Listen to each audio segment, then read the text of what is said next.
What's up, guys? Your boy, 20K13.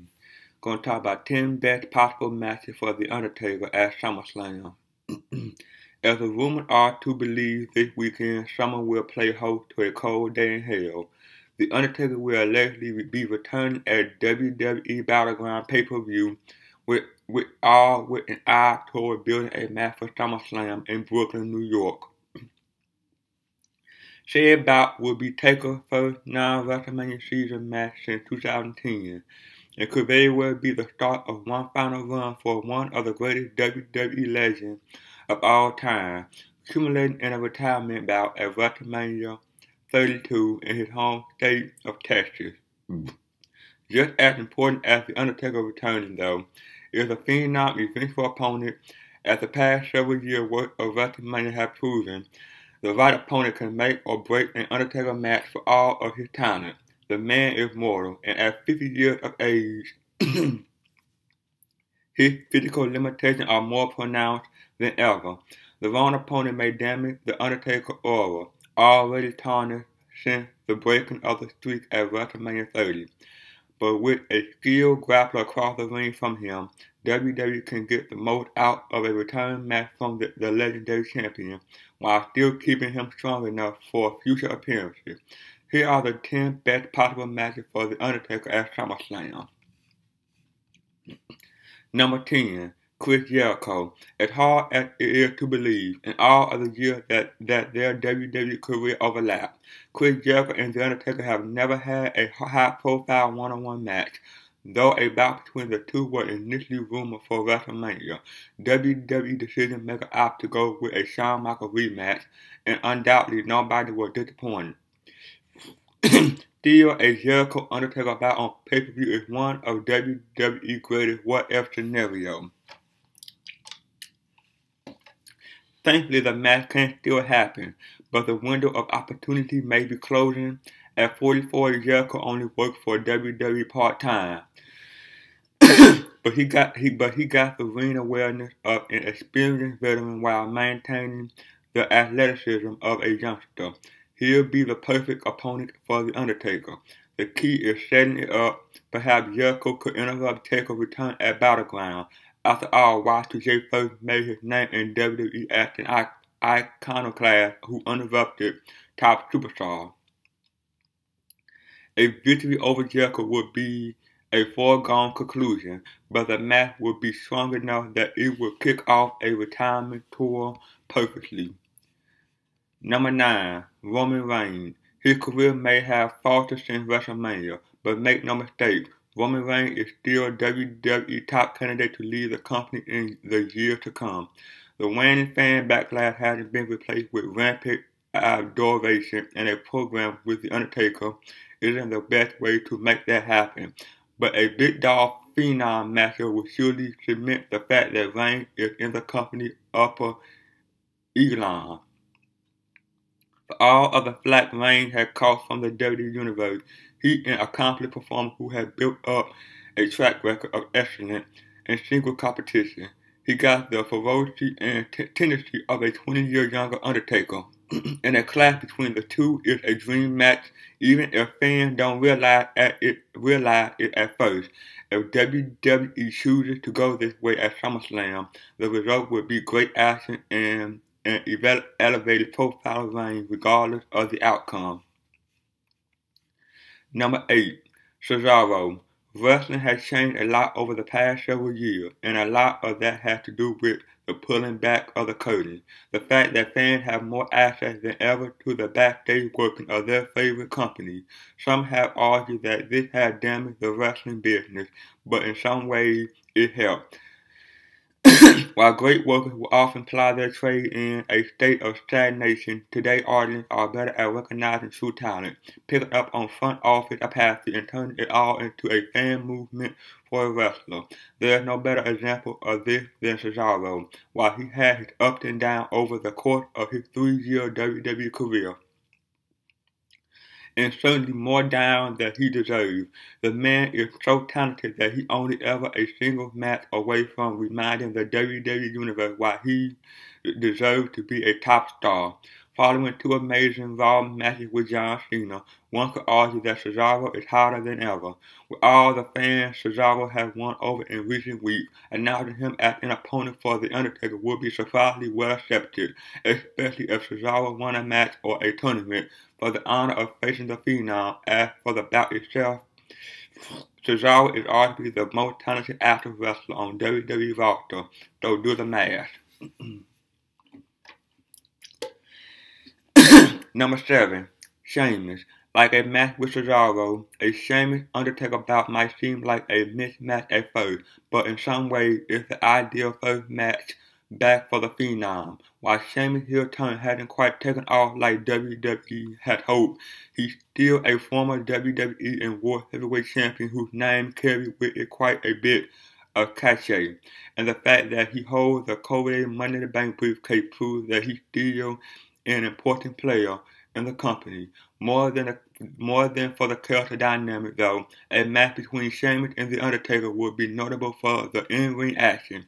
Sheamus is a methodical but hard-hitting brawler who does his best work with similar style opponents like Wade Barrett and Randy Orton, while The Undertaker is an innovator in that same style. And while the Phenom shouldn't be taking the same beating he once did, he's still a big, tough guy who's more than able to mix it up with another.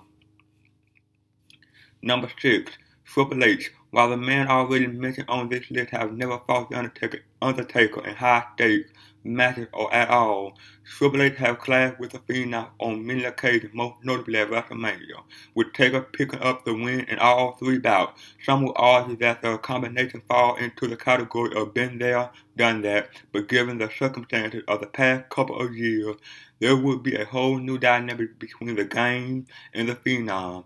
The last time Triple H and Undertaker fought, Triple H was still a vented babyface. He's since been driven to the dark side, forming the Authority stable and running roughshod over WWE, with none other than Undertaker's younger brother Kane playing suit-wearing psycho pants to the Game and his Machine Nation.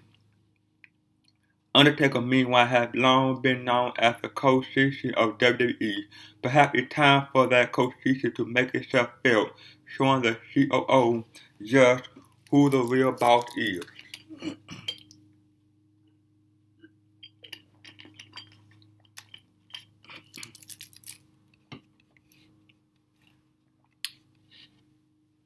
Number 5. Kevin Owens. It's been a long time since a newcomer to WWE has made the splash that Kevin Owens has. As reigning NXT champion, he invaded the Raw roster, attacked John Cena, and beat him at the Elimination Chamber. While Owens has since lost a rematch to Cena in the NXT title, it doesn't seem like he'll fall into the usual trap of dropping down the card once the Cena feud is over.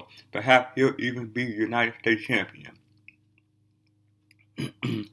What better way to guarantee Owens longevity than a program with a star whose name arguably carries even more cachet than Cena?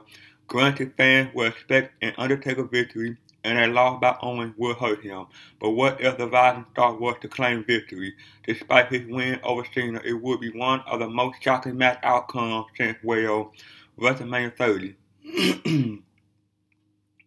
Owens would be made, and WWE could take a different path with Taker, returning, questioning whether he still has the talent to go out on top. The match itself would be an interesting clash of style, but Owens is talented enough to work around the Phenom limitations en route to a classic. Number 4. Sting. For more than 2 decades, fans have dreamed of a bout between The Undertaker and Sting, though one the draw was WWE Most Loyal Warrior versus WCW. Both men have translated their home organization to become larger-than-life celebrities over the past few years, with the recognition that both men are firmly in middle age and that Sting's contractual status with TNA was wavering. The hope only intensified. When Sting finally left TNA, The match seemed ineatable. However, Undertaker lost at WrestleMania 30 put the future of his career into question. In the end, Sting joined WWE and both men competed at WrestleMania 31, but not against one another.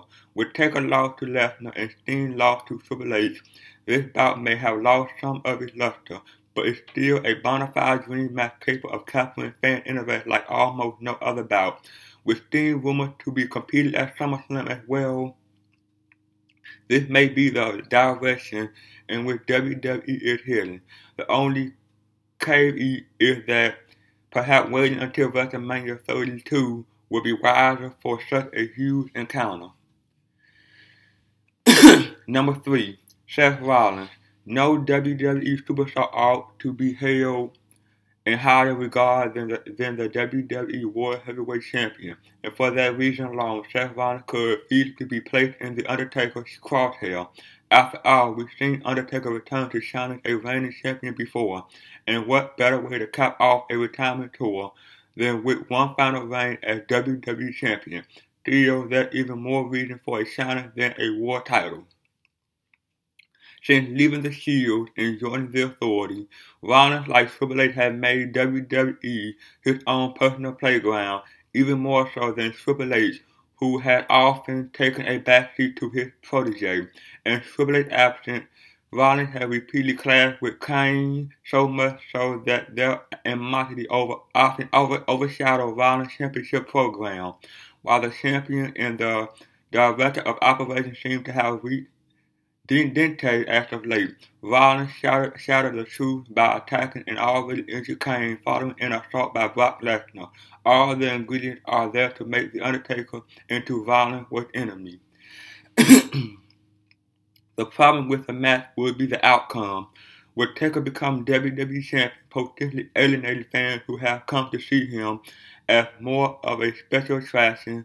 Will Rollins win in the SummerSlam with a disappointing finish, or will WWE settle on a destructive disqualification finish? Number 2. Brock Lesnar. There's little that needs to be said about a potential rematch between Brock Lesnar and The Undertaker, ever since Lesnar broke the streak at WrestleMania 30. Paul Heyman has been running his mouth at Taker's expense, and ever since it became clear that the Phenom career wasn't over. Fans have wanted to see him get revenge on the man who nearly ended it. Lesnar returned to WWE last month as a babyface, which complicates his dynamic with The Undertaker. Still, nothing about the Beast's demeanor has changed, and Heyman has continued to invoke The Undertaker's name. Face to face, the two would undoubtedly fall into old animosity, and even if Lesnar continues to be portrayed as a good guy, Taker Lesnar is still a can't-miss main event. The only real potential issue with the match would be the quality. The last time Lesnar and Undertaker fought, the resulting bout was a huge disappointment. Granted, though, that was largely due to the Undertaker suffering a concussion mid-match and nobody giving Lesnar a shot at winning. Those factors wouldn't be issues this time around, but the bout isn't a guaranteed classic like some of the others on the list. And number 1, John Cena. It's almost impossible to believe that a huge all-out main event between John Cena and The Undertaker has never occurred. While the two did battle at Vengeance 2003, Cena was still a rapper and Undertaker was still the American badass. Undertaker picked up a hard-fought win in a very good contest, and in the following years, Cena became the sport's biggest star while Taker returned to his more beloved persona. Still, they didn't lock horns in a major match again. With The Undertaker in all likelihood gearing up for the last run of his career, it would be a true shame if he and Cena didn't have the classic bout they both capable of having. Cena has proven himself time and again to be one of the most talented wrestlers to ever set foot in a ring, and The Undertaker isn't far behind even at an advanced age. A main event SummerSlam match would tear the roof off of Barclays Center, and a win by The Undertaker will prove that he as much a force with which to be reckoned as he ever was. Well, that's it, guys. Like, comment, subscribe. See you guys on the next one. Peace.